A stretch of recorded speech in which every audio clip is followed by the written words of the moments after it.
Masih bersama saya Tata Nova Siliana, saudara di Breaking News Kompas TV.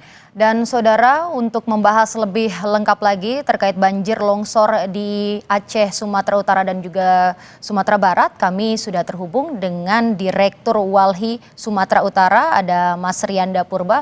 Mas Rianda, selamat siang. Ya, selamat Ya. siang, Mbak. Mas Rianda, banjir sudah terjadi, longsor di mana-mana. Dari Walhi sendiri melihat apa yang bisa dilihat dari kejadian ini yang terjadi di hampir seluruh wilayah Pulau Sumatera? Nah, kalau kita lihat ya, wilayah Sumatera ini itu di tengah dan bagian barat itu kan merupakan jajaran Bukit Barisan ya dari Aceh sampai Lampung. Nah, terkhususnya misalnya Aceh sampai di Sumatera Barat, melingkupi juga Sumatera Utara, jajaran Bukit Barisan ini itu merupakan ekosistem hutan alami yang menopang apa ya siklus hidrologis dan menjadi wilayah tangkap air. Itu yang kemudian rusak. Rusaknya akibat alih fungsi lahan ya. Dari hutan menjadi pertambangan, dari hutan menjadi objek investasi pembangunan infrastruktur, kemudian dari hutan kemudian menjadi perkebunan kelapa sawit. Itu di lereng-lereng bukit dan di wilayah-wilayah das ya, daerah aliran sungai, Mbak. Oke, baik. Kalau dari perspektif Walhi sendiri, Mas Rianda, bagaimana melihat ini? Apakah ini bencana ekologis yang kemudian dipicu oleh ulah manusia mungkin, atau khususnya karena deforestasi dan pembalakan liar? Ya, itu melingkupi semuanya, Mbak. Karena ini kita katakan bencana ekologis karena apa ya? Pemicu besarnya adalah campur tangan manusia dan aktivitas industri ekstraktif ya yang telah merusak hutan tersebut. Nah, itu adalah apa ya? Mempercepat laju apa ya? Laju saat hujan turun deras. Nah, jadi air itu tidak ada lagi wilayah tampungannya hutan karena sudah rusak, jadi langsung mengalir ke wilayah hilir yang merupakan bahkan pemukiman-pemukiman warga pun itu turut kena gitu, korban ada yang apa ya bahkan turut berduka cita, kita ada yang bahkan sampai meninggal dan sampai sekarang masih menghilang, semoga segera ditemukan. Nah, ini tentunya alih fungsi lahan, deforestasi itu adalah pemicu utamanya yang mempercepat apa ya memperbesar dampak dari banjir dan longsor ini. Oke, baik Mas Rianda, pemerintah juga sering menyebut kalau banjir ini sebagai bencana alam yang biasa terjadi karena curah hujan yang ekstrim begitu. Walhi sendiri membantah narasi tersebut dengan data dan fakta di lapangan seperti apa? Nah, tentu itu kita bantah, Mbak, karena uh, itu dipercepat juga. Karena gini, banyak kita lihat di sepanjang Bukit Barisan, terkhusus di Sumatera Utara. Yang paling parah itu di Tapanuli Tengah, Kota Sibolga, dan Tapanuli Selatan. Di situ, itu banyak proyek strategis nasional dan investasi skala besar nasional. Bahkan itu beberapa wilayah di ekosistem Batang Toru atau Harangan Tapanuli yang jadi juga habitatnya orang hutan Tapanuli ya, yang statusnya endanger, itu dijadikan objek besar investasi.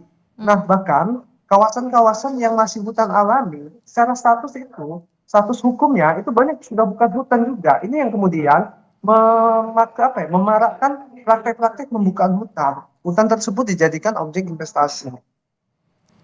Oke, baik. Dan juga kalau misalnya kita lihat ketika ada banjir bandang di Deli Serdang, kemudian di Karo, di Tanah Datar, dan daerah-daerah lainnya itu terlihat ada batang kayu gelondongan begitu Mas Rianda. Apakah ini menjadi bukti nyata kalau misalnya pembalakan liar dalam skala besar itu masih berlangsung begitu? Masif, masif dan terstruktur dan terorganisir, Mbak. Nampak kan dari potongan-potongan kayu yang hanyut tersebut itu merupakan bekas-bekas potongan apa ya yang kayu besar, kayu kecil, itu potongan-potongan yang dibuat manusia, bukan dari pohon yang karena longsor. Tentunya kalau yang pohon-pohon yang hanyut karena longsor itu masih ada akar dan ranting-rantingnya. Ini kan jelas dan dalam skala besar. Hmm. Nah, ini yang kemudian membuat ya kita dapat melihat bahwa ini aktivitas yang sangat-sangat masif terorganisir ya, Pak. Oke, baik. Lalu juga bagaimana seberapa luas tutupan hutan primer yang hilang di Sumatera Utara, Sumatera Barat dan juga di Aceh selama dalam 5 sampai 10 tahun terakhir menurut data dari Walhi atau Mitra? Bagaimana korelasinya dengan Nah, langsungnya dengan intensitas kalau banjir dalam ini, Mas? 10 tahun terakhir, Mbak, Hmm, mm, terima kasih. Kalau dalam 10 tahun terakhir ya, Sumatera Utara itu hampir lebih dari 60-an ribu hektar itu hutan sudah rusak, Mbak, dalam oke. kurun waktu 10 tahun terakhir. Oke, lalu bagaimana dengan korelasinya langsung dengan intensitas banjir bandang yang terjadi saat ini, Mas Rianda? Nah, korelasinya adalah, jadi gini Mbak, kan kalau hampir setiap tahun di Sumatera Utara itu selalu terjadi banjir ya. Hmm. Misalnya khususnya wilayah-wilayah Medan, sekitaran Danau Toba hingga wilayah Tapanuli bagian selatan. Nah, ini kan di wilayah kaki-kaki Bukit Barisan. Nah, intensitas dari hampir setiap tahunnya selalu ada korban jiwa dan bahkan itu semakin tinggi angka korban dan apa ya, eh, genangan air banjir tersebut semakin tinggi dan kemudian lama surut. Ini kan menandai apa ya, akibat dari rusaknya hutan-hutan di kawasan hulu. Hulunya itu kan wilayah tangkap air, Mbak. Bayangkan misalnya Medan saja, itu kemarin hampir 2 hari itu tenggelam di beberapa titik gitu. Nah, di hulunya itu merupakan wilayah taman hutan raya yang apa ya, marak aktivitas illegal logging yang terus dibiarkan dan alih fungsi lahan. Ini juga kita soroti selalu, dan pemerintah juga dan penegak hukum itu tidak tegas dalam mengambil apa ya, mengambil langkah untuk menindak pelaku-pelaku perambah hutan ini. Baik, Mas Rianda, tentu nanti kita akan lanjutkan lagi perbincangan kita, namun kita harus jeda sejenak, tetap di Breaking News Kompas TV.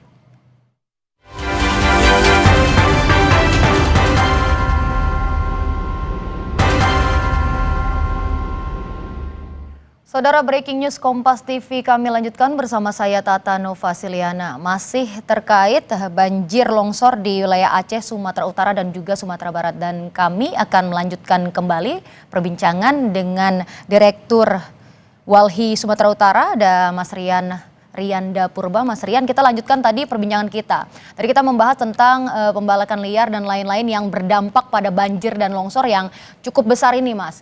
Lalu dari berdasarkan pantauan Walhi sendiri, di kawasan mana aja, Mas, yang di kabupaten mungkin atau di kecamatan yang menjadi hotspot begitu pembalakan liar yang kayunya kini terlihat atau Ya, terbawa banjir? ya. Nah, kalau kita lihat ya, itu pertama itu di Mobil Langkat. bisa lewat nggak? Kita. Maju Pak, silakan. Nah, di wilayah Langkat itu di hulunya merupakan Taman Nasional Gunung Leuser ya. Karena banjir di Besitang itu yang memutus jalan lintas nasional, Sumut Aceh kan terputus dan sangat tinggi itu banjirnya. Nah, hulunya itu merupakan Taman Nasional Gunung Leuser yang sebagian besar wilayahnya di wilayah apa ya, resort Koci Lepan, resort Besitang itu sudah teralih fungsikan, Mbak. Nah, kemudian di Kota Medan. Nah, Kota Medan itu wilayah tangkap airnya itu adalah Taman Hutan Raya Bukit Barisan yang berada di Kabupaten Karo dan Deli Serdang. Nah, ini juga aktivitas alih fungsi lahan juga masih terjadi sama. Kemudian di wilayah tebing tinggi, kemarin juga banjir. Hampir setiap tahunnya terus, tapi kemarin cukup apa ya, besar banjirnya. Nah, ini wilayah hulunya adalah Kabupaten Simalungun ya. Kabupaten Simalungun dan apa ya, dan Sendang Bedage itu di kawasan Dolok Simbolon yang juga hutannya sebagian besar sudah dialihfungsikan menjadi kebun-kebun gitu. Nah, kemudian di wilayah-wilayah seperti Humbang Hasundutan, Mbak. Humbang Hasundutan kita tahu jelas ya. Di situ ada misalnya PT Bapak Bestari yang HTI-nya itu sangat masif, itu apa ya, berkontribusi pada deforestasi gitu, merusak lingkungan dan alam. Nah, kemudian yang juga titik spot yang terjadi hingga hari ini itu seperti di Tapanuli Tengah, Tapanuli Selatan, dan Kota Sibolga. Ini yang merupakan area terdampak yang paling parah itu. Dan terakhir di Kabupaten Madinah. Nah, Kabupaten Madinah itu itu merupakan hulu-hulunya adalah wilayah Taman Nasional Batangganis. Nah, tapi memang hampir setiap tahunnya juga ini sama terjadi dan ini juga yang salah satu yang paling besar. Cuma yang patut kita sayangkan itu memang yang di Tapanuli Tengah, Selatan, dan Kota Sibolga. Nah, ini baru kali ini memang kita lihat Kota Sibolga itu rata dengan apa ya, dampak banjir. Kemudian hampir seluruh Kabupaten Tapanuli Tengah juga itu juga apa ya, terdampak banjir. Karena di atasnya dan Kabupaten Tapanuli Selatan yang kayak Kecamatan Batang Toru gitu.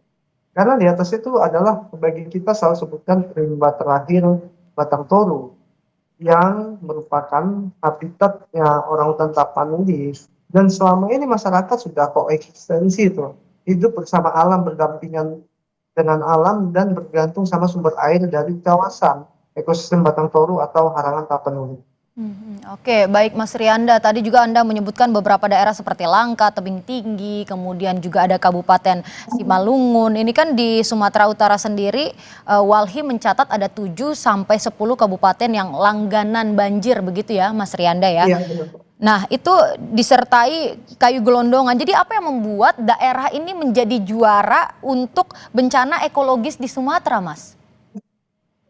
Karena memang Mbak, kenapa juara? Karena di ini ya, di wilayah-wilayah tersebut itu langsung berdampingan dengan hutan, berdampingan dengan lereng-lereng perbukitan, apa ya, garis apa sepanjang wilayah Bukit Barisan.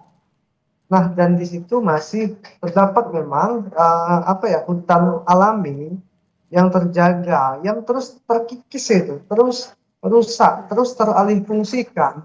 Hutan tersebut menjadi kebun-kebun, baik itu dilakukan secara legal ataupun ilegal. Dan selama ini kita sayangkan memang pemerintah itu masih tutup mata ya terhadap aktivitas ini. Nah, sekarang ini mungkin jadi pembelajaran bagi kita agar ke depan misalnya dalam pengaturan tata guna lahan dan tata ruang itu lebih berkeadilan ya. Kita harus lihat misalnya daya dukung, daya tampung bagi suatu ekosistem tersebut agar kemudian itu mampu ya tetap apa ya, menjadi penopang hidupnya kita manusia. Nah, kan kalau itu rusak seperti sekarang yang terjadi adalah banjir, bandang, longsor, erosi. Nah, ini yang kemudian harus kita perhatikan bersama agar alangkah mitigasinya itu penting kita lakukan segera. Bagaimana hutan ini bisa, kalau bisa pun terpulihkan lagi kembali.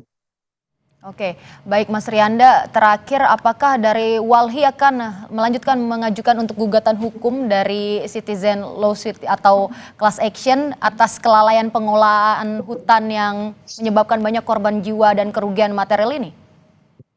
Ya, selama ini kita selalu apa ya, melakukan hal-hal tersebut bersama masyarakat ya. Untuk di satu case misalnya untuk wilayah PLTA Batang Toru, pertambangan, Nalang, kemudian isu-isu apa ya, geothermal yang berbagai agenda pengerusakan apa ya, pengerusakan hutan dan lahan itu selalu kita lakukan langkah gugatan. Nah, untuk kasus ini tentu kita apa ya, akan turut serta mengambil langkah penting tersebut dalam rangka untuk misalnya menuntut ya, mengembalikan ya mandat negara agar pemerintah tersebut sesuai dengan kaidah-kaidah apa ya, bagaimana perlindungan terhadap lingkungan.